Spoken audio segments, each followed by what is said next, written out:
Greenland விவகாரத்தில் நான் எளிதான முறையில் ஒரு ஒப்பந்தம் செய்ய விரும்புகிறேன். ஆனால் இல்லை என்றால் நாங்கள் கடினமான முறையில் அதை செய்வோம் என அமெரிக்க அதிபர் ட்ரம்ப் திட்டவட்டமாக தெரிவித்துள்ளார். இது குறித்து நிருபர்களிடம் அதிபர் ட்ரம்ப் கூறியதாவது: ஈரான் பெரும் சிக்கலில் இருக்கிறது. யாரும் சாத்தியமில்லை என்று நினைத்த சில நகரங்களை மக்கள் கைப்பற்றி வருகின்றனர். நாங்கள் இந்த சூழ்நிலையை உன்னிப்பாக கண்காணித்து வருகிறோம்.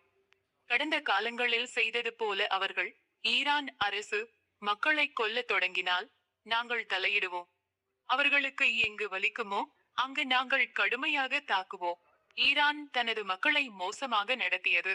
இப்போது அவர்கள் அதற்கான விளைவுகளை அனுபவிக்கிறார்கள். நடவடிக்கை கிரீன்லாந்து விஷயத்தில் அவர்கள் விரும்பினாலும் விரும்பாவிட்டாலும் நாங்கள் ஏதேனும் செய்ய போகிறோம்.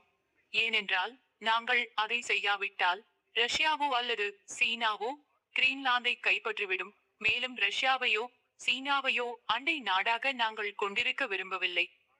நான் எளிதான முறையில் ஒரு ஒப்பந்தம் செய்ய விரும்புகிறேன். ஆனால் இல்லை என்றால் நாங்கள் கடினமான முறையில் அதை செய்வோம். கிரீன்லாந்து மீது நடவடிக்கை எடுப்பேன். நாங்கள் களம் இறங்காமல் இருந்திருந்தால் சீனா அல்லது ரஷ்யா வெனிசுலாவில் நுழைந்திருக்கும். ராணுவ நடவடிக்கை எங்கள் மாபெரும் எண்ணெய் நிறுவனங்கள் அரசின் பணத்தில் அல்ல, தங்கள் சொந்த பணத்தில் இயங்கி வருகின்றன. 100 பில்லியன் டாலர்களை செலவிடுகின்றன. தேவையான திறனையும் உள்கட்டமைப்பையும் மீண்டும் உருவாக்க வெனிசுலாவும் அமெரிக்காவும் உடனடியாக 50 மில்லியன் பீப்பாய்கள் வரை கச்சா எண்ணெயை சுத்திகரித்து விற்க தொடங்கும். நன்றி. மதுரோவின் வெளியேற்றம் அமெரிக்கா மற்றும் வெனிசுலா ஆகிய இரு நாடுகளுக்கும் ஒரு நம்ப முடியாத எதிர்காலத்தை சாத்தியமாக்குகிறது. அமெரிக்கா பெரும் நன்மைகளில் ஒன்று எரிபொருள் விலைகள் இன்னும் குறையும் என்பதுதான். பல தசாப்தங்களுக்கு முன்பு அமெரிக்கா பெரும் செலவில் வெனிசுலாவின் எண்ணெய் தொழிலை உருவாக்கியது. ஆனால் அந்த சொத்துக்கள் எங்களிடமிருந்து திருடப்பட்டன. 3 நாட்களுக்கு முன்பு வெனிசுலாவுடன் எங்களுக்கு ஒரு ஒப்பந்தம் ஏற்பட்டது. நாங்கள் அவர்களுடன் மிகவும் இணக்கமாக இருக்கிறோம். நான் இராணுவத்திற்கு நன்றி சொல்ல விரும்புகிறேன். அவர்கள் ஒரு நம்ப முடியாத வேலையை செய்தார்கள். நோபல் பரிசு அது மிகப்பெரிய மற்றும் வலிமையான நாடுகளால் பாராட்டப்பட்டது. நான் 8 போர்களை முடிவுக்கு கொண்டு வந்தேன்.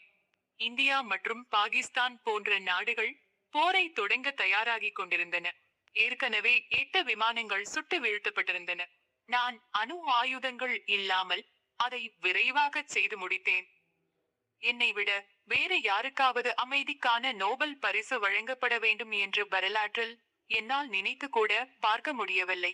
வேறு யாரும் போர்களை முடிவுக்கு கொண்டு வரவில்லை. அதிபர் புடின் என்னை அழைத்து அவர் 10 ஆண்டுகளாக நிறுத்த விரும்பிய 2 போர்களை பற்றி குறிப்பிட்டார். இவ்வாறு அதிபர் ட்ரம்ப் கூறியுள்ளார்.